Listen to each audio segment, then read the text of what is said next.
Әлеге оешма уникаль кешеләрне берләштерә. Аларның төп юнәлеше гадәттән тыш хәлләргә дучар булганнарга, сугышта яраланучыларга һәм хәрби әсирләргә ярдәм итү.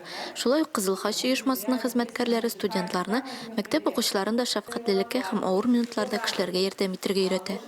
Наша задача максимально охватить наше подрастающее поколение этим базовым навыкам. Обучить их этим базовым навыкам и для того, чтобы, возможно, в сложившейся ситуации они могли помочь и не терялись, хотя бы немножечко.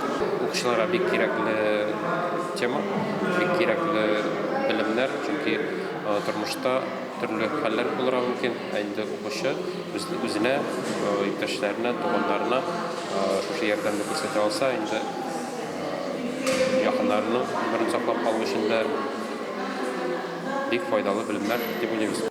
Кызыл Хач хезмәткәрләре Мөслим гимназиясенең 7, 9, 10 сыйныф укучыларына төрле дәресләр күрсәтте. Беренче ярдәм күрсәтү буенча үткән дәресләр лекция формасында түгел, практик тренинглар формасында үтте. Егет-кызлар зыян күргән кешеләрнең йөрәк үпкәсенә массаж ясарга, аның сулышын дөрес сизәргә өйрәнде.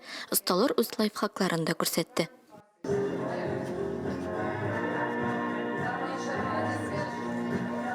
Безгә бүген беренче ярдәм күрсәтү серләрен өйрәттеләр.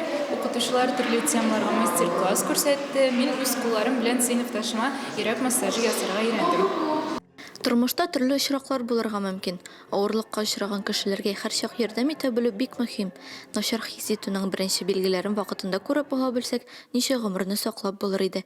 Рәмилә Сәләмова, Динар Нуретдинов, Мөслим телевидениесе.